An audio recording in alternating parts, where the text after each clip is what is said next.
Friday, happy Friday, March 17. And this is a reflection coming from Dedake. And I'm gonna put the links and for your prayer and reflection and the Bible reading. Put God first, and you must love the Lord your God with all your heart, all your soul, all your mind, and all your strength. Mark 17, verse 30. I've lived with my grandmother since I was a kid. Every morning, when I wake up, I would see her praying earnestly. I asked her why she prays that way. She said first, she is grateful for the life she has and that she's still alive. Second, she prays for our whole family. In her simple way, she manifests her faith by putting God first in every area of her life. I couldn't help but ask myself, where do I put God in my life? How do I make Him my priority in everything that I do?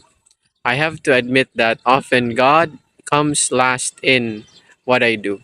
I easily remember God and call upon Him when I am in trouble or distress. My prayers and wishes pile up, but in my successes, I tend to forget to even thank Him for all He has done. Things changed when I began putting God first in my life. Today's gospel's invitation for all of us is to always put God first, all the time and in everything, by Ryan James Katakutan. Let us reflect. When we put God first, all other things fall into their place, by Ezra Taft Benson. Again, I put the links for this for prayer and personal reflection. Reading is taken from Hosea, and this is an introduction. Alliances with other worldly powers failed to protect Israel from the threat of their Assyrian enemies. Let this be a warning to us. We are often tempted to compromise with the ways of the world. How often do we hear, "Oh, come on, it is not really a big sin, is it? Sin is sin, and we need to treat it as such." If we wander even a little from the truth in the name of comfort or compromise, we end up wandering farther away. Before we know it, we are lost in the mirror of sin and death.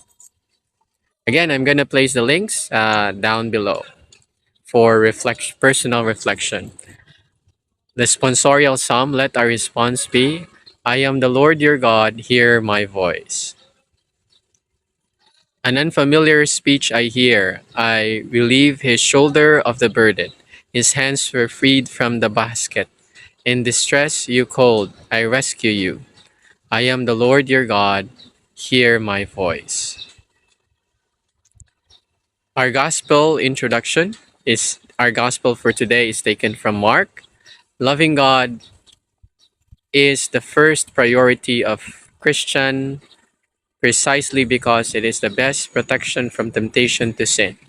If the goal of everything we do is to love God, there will be no room for sin to enter and disrupt our relationship with Him. When we compromise on this, we give sin a little room to enter. Sin begins building head, a bench head in our lives, and a huge battle ensues for our souls. Our lives as Christians will be easier in the long run without temptation and sin.